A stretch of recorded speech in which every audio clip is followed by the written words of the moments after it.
And DJ Cairo. At syempre, meron nga tayong mga pa-shoutout for today's radyo. Kaya naman, DJ Cairo, take it away. Ayan, shoutout po sa nanay ko at sa mga kapatid ko na nakikipiesta dyan na hindi ako kasama. Taon-taon dapat kasama ako. Pero nandito ako, syempre. Oo. So, sinisisi mo ako ngayon? No. Mas gusto ko yung exposure. Exposure! Pero COVID exposure pala. Wag! Ayoko nang balikan yung experience ko noon. Uy, pero mabalik tayo doon sa parte na taon-taon nagsiselebrate kayo ng fiesta. Pwede bang malaman kung saan yung lugar ninyo? Sa Hulugan, Tansa. So, sa barangay namin yung fiesta. Sa barangay ninyo, fiesta. Ilang araw sineselebrate normally yung Actually, fiesta kahapon, ninyo? Karakol. You know what's Karakol, ma'am? Hindi ko alam. Yung sinasayaw yung santo. Karakol pala tawag doon. Yes.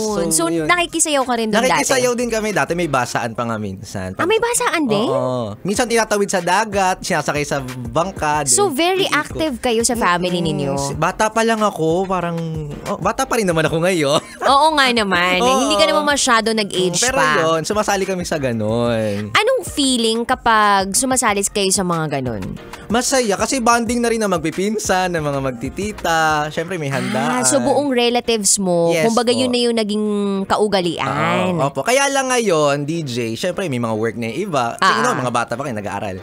So walang mga pasok. Ngayon may mga commitment na, may iba ng priority. So nababawasan. Kagaya ko ngayon. Kagaya mo ngayon. Oo, pero pasensya na. Oo. Di habol ka na lang. Hindi ba kaya? Hindi, i-Sharon nyo na lang ako. And when we say Sharon, magbalot ng handa. So lahat ng klase ng handa, ibalot nyo na. Ano yung pinaka-favorite mo na handa ninyo tuwing fiesta? Siyempre, walang katapusang morcon, minudo. Ano yung morcon? Hindi ko rin alam. Basta kumakain din ako. Beef siya na may saucy, parang menudo style. Pero iba yung ibang klase morcon yung tawag. Hindi morcon. siya beef salpicao. Pangmayaman naman yung alam mo. Parang beef salpicao. Ano yun? Ako yung magtatanong. Ano yung beef salpicao? Yung beef salpicao, minsan nilalagyan mo siya ng mushroom. Wala bang mushroom? Wala. Beef steak lang pala yun. May dalawang kasing morcon. Morcon pakawala, tsaka yung morcon na isa. So, ano yun? Diba? Hindi ko rin alam.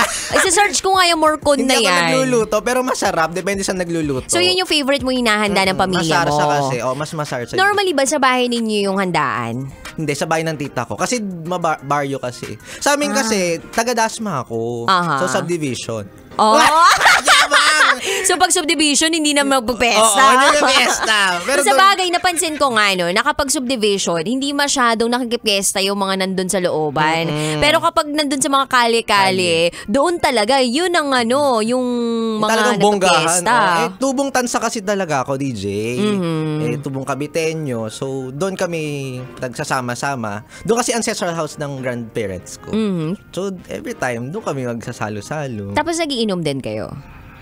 Pag occasionally lang. Wow!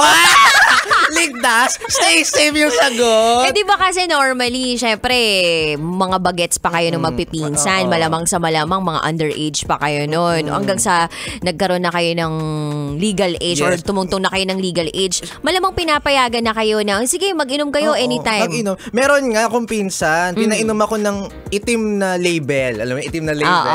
Pero syempre, San Miguel Pale Pilsen tayo, diba? San Miguel Pale Pilsen tayo kagabi. Kagabi sa Kawi. So, tapos, na-knockout kay lahat? Hindi naman, isa lang naman. May iced tea na halo. So, yun, parang siya yung nagbinyag sa amin. Shout out doon. Thank you so much sa training. Training. Nag-training sa'yo. Kumbaga, nakapag-practice ka na. Kaya, sobrang galing mo na ngayon. Parang hindi naman kagabi. Uy, pero alam mo, maganda yung ganung mga training na nagsisimula sa tahanan, sa mga magpipinsan, sa mga magre-relatives. Kasi doon talaga safe ka eh. Hindi ka tulad na kapag nagsimula ka na sa mga barkada mo, tapos nasa ibang bahay ka pa. At least kung malalasing ka, doon ka na mismo sa bahay ninyo. Yes, kasi you don't know kung anong mangyayari pagkatapos. Oo, nakakatakot kaya sa panahon ngayon. Baka mamay may lihim na gusto pala sa'yo yung isang kaklase. Sabi ko, basta may alak, may balak! And the darker the alak, the darker the balak. Grabe. Alam na alam. Oo. Tsaka nga, di ba yung iba, hindi naman tinitikman yung inumin eh. Kundi yung kainuman. Charot, darot. Uy, pero mamaya, habol ka pa sa pyesa ninyo. At saka baka mamaya, meron naman ikaw makawawa pa na yung mga Sharon pagkain. dyan. Panigurado sa mga Bukas, wala pa. Walang celebration. Ay, hindi ko alam. Sunday, wali na. Kasi 3 and 4 talaga yung sinusunod talaga. Dati ina-adjust, Saturday and Sunday para walang pasok. Ngayon ibinalik dun sa 3 and 4 talaga. Ako talagang nagsira ng piyesta mo ngayong taon. Hindi naman. Masaya din naman ako dito. Mali mo next week, nandito ulit ako. Wow! Regular. Boss, baka naman, diba? Anyway, ang dahil pa namin pagkukwentuhan ni DJ Kyra. Dito lang yan sa station number 1, 90.7 Love Radio. Kailangan pa bang i-memorize yan? Basic. Hindi, inisip ko yung piyesta. Hanggang ngayon, di ba makaget over? Di ba siya makaget over? O ano na ba itong next song natin? Ang next song natin ay Bayano. Ewan ko kung meron bang banal na aso at santong kabayo tayong nakikita. Ayun, our next song is Banal na Aso, Bayano. Kailangan pa bang i-memorize yan? Love Radio. Basic!